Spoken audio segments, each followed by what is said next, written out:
Vocabulary News Elementary 21 unit. Бүгінгі тақырып бізде countable, uncountable nouns, саналатын және саналмайтын заттар. Да?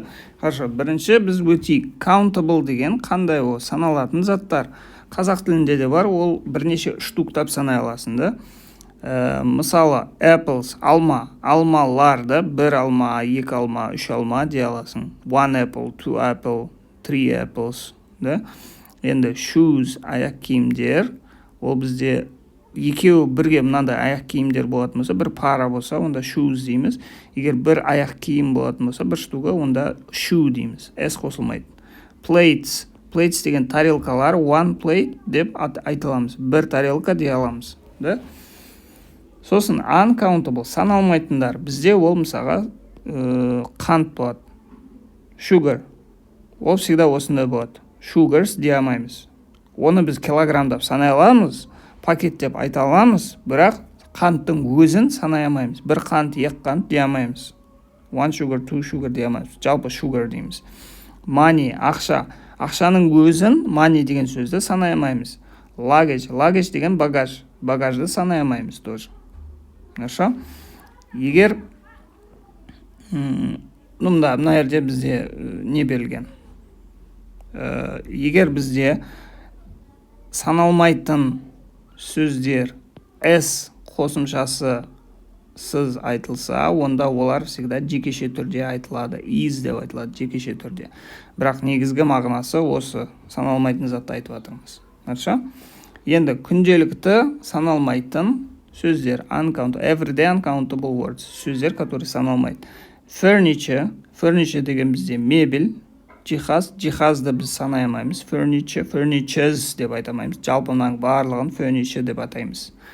Traffic деген жолдағы машиналар. Да? Осыны біз санай алмаймыз. The traffic дейміз просто. Жолдағы машиналардың жүрісін, соны traffic дейді. Келесі advice деген бізде кеңес, біреудің советі, бізге кеңес бергені. Сол advice-та тоже санай алмаймыз. Информация саналмайды бізде.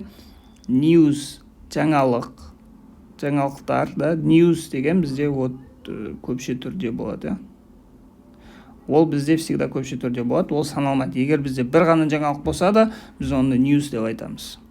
Қазақ тілінде мысалы жаңалық саналады, жаңалықтар дейді. Ағылшын тілінде тек news дейді, болды, ол саналмайды. Weather, погода, тоже саналмайды.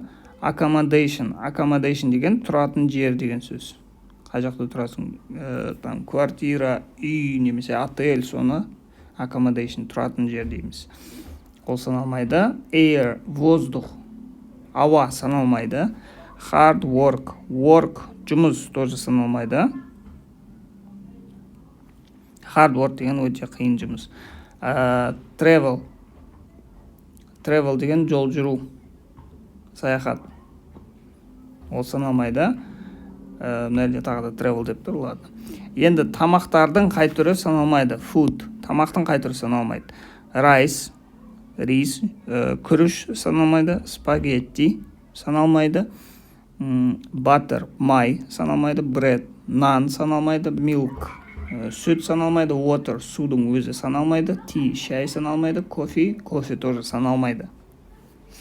Бірақ егер біз оның қанша бізге керек екенін айтқымыз келсе, онда біз оны мысалға қандай упаковкада немесе қандай бір салмақта келетінін айтамыз. Мысалға 3 loaves of bread, 3 булка нан дей аламыз. Бірақ нанның өзін 3 нан дей алмаймыз, 3 булка нан дейміз. 2 liters of milk, 2 литр сүт. Литрлеп айта аламыз, бірақ сүттің өзін айта алмаймыз. 1 сүт, 2 сүт дей алмаймыз. A kilo of apples, алмалардың килограммы. Алманы өзін просто санап айтса болады, еще килограммдап айтса болады. Енді мына жерде мынандай подсказка бар. Сіздер жаңа сөз жазғанда оның қасына жаз қойсыңдар болады. Countable немесе uncountable, саналады немесе саналмайды деп жаз қойсыңдар болады. Сөздікте көргенде мысалы бір сөз жазылады, оның айтылуы қандай екені мына жерге жазылады. Сосын мына жерде C деп жазылады немесе былай жазылады, немесе you деп жазылады. C деген countable саналады, you деген саналмайды. Кейде екеуі де жазылуы мүмкін, кейде саналады, кейде саналмайды. Сондай болуы мүмкін. Соны қасына жазып қой деп жатыр. Жақсы ма? Мына сөздерді жазып алыңдар, бұлар бізде өте маңызды сөздер. Келесі тапсырмалар мына жерде. Fill in the gaps with uncountable noun opposite. Мына жерде саналмайтын сөзбен жазайық. Хорошо. I'd like to buy a car. Мен қалаймын сатып алу машинаны. But I haven't got. Менде жоқ. Enough. Жеткілікті. I haven't got. Машина сатып алу үшін жеткілікті ақша жоқ. Enough money. Келесі. Cows give. Сиырлар береді бізге. Milk. Сүт. And ет болсын. И ет берсін. And meat. Milk and meat. Хорошо. If you don't know what to do, егер сен не істеу керек екенін білмесең, ask your parents, сұра өзің ата-аналарыңнан. Егер не істеріңді білмесең, ата-аналарыңнан не сұраймыз? Кеңес сұраймыз. Advice. Some advice. The бірдеңе at the seaside, судың жағасында, is very good for you. Өте жақсы саған. Судың жағасындағы үйде тұратын жер, the accommodation.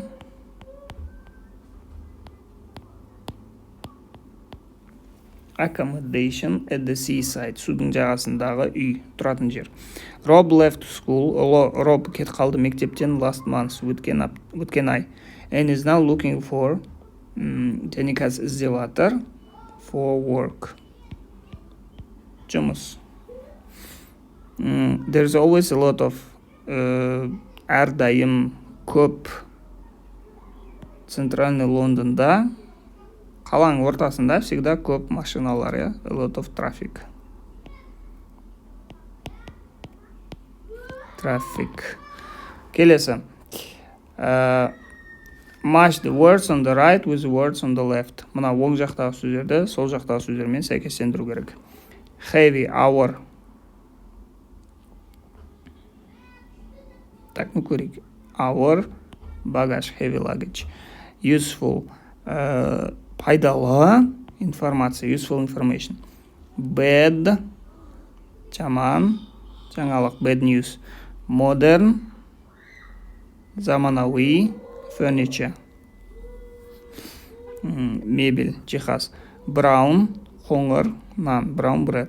Cold, суық, су. Space, ғарыш, travel. Space travel, ғарыш, саяхаты. Еді. Find an adjective to go with the uncountable noun in the box. Мына сөздерге снезім табу керек. Мысалға, weather, погода, cold, money, British money, ағылшын ақшасы, sugar. Қант қандай болуы мүмкін? Снезім табайық. Тәтті қант, да? Sweet, sugar. Traffic, жол, heavy traffic болады. Hour, жол, то есть жаңағы жолда машина өте көп деген сөз. Advice, совет қандай болады? Useful болсын. Useful деген пайдалы. Accommodation деген тұратын жер. Пусть болсын comfortable. Comfortable деген ыңғайлы тұратын жер. Air, ауа, свежий ауа, fresh air.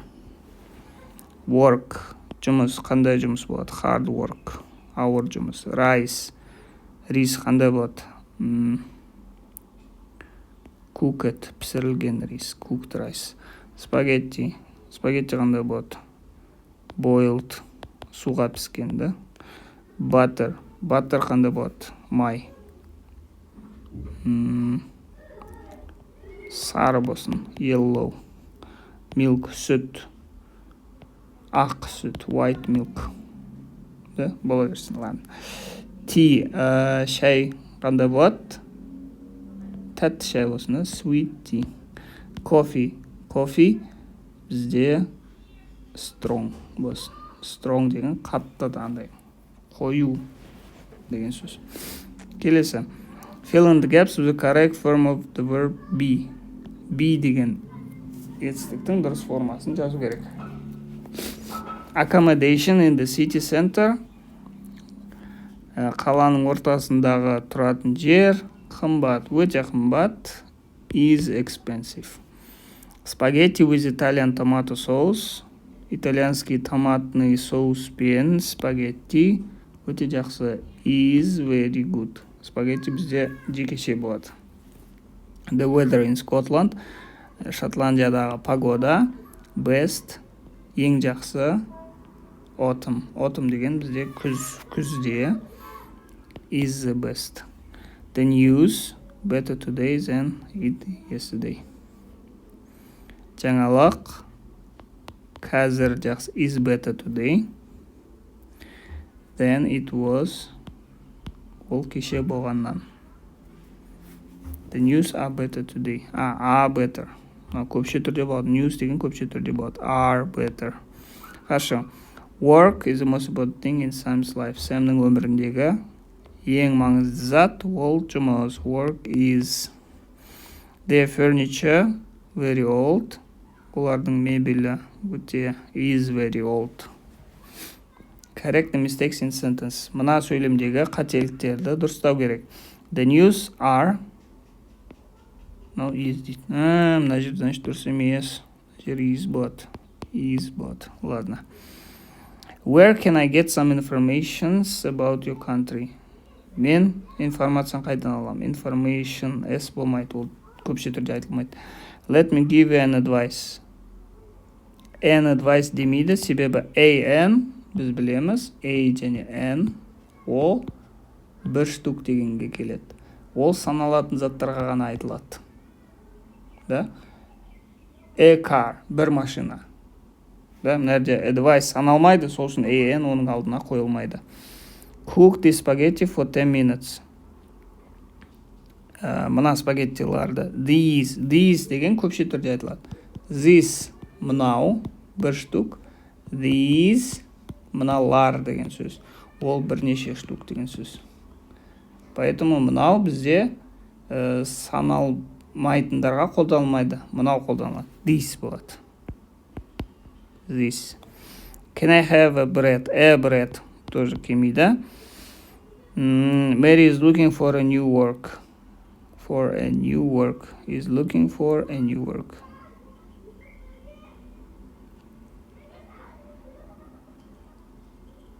For a new work. Work. Nerede? Is looking for work. But is looking for work. іздеватыр. Жұмыста. We should buy. Біз сатып алу керекпіз. Some new furnitures. Жоқ. Nerede? Furniture S-пен жазылмайды. The east of the country usually has a better weather than the west. Жоқ. Nerede? New алынбайды. Просто out дейді. Nerede? Келесі. Has a better weather. Has a weatherman қолданылмайды. Has better weather. We went on to 2 long travels last year.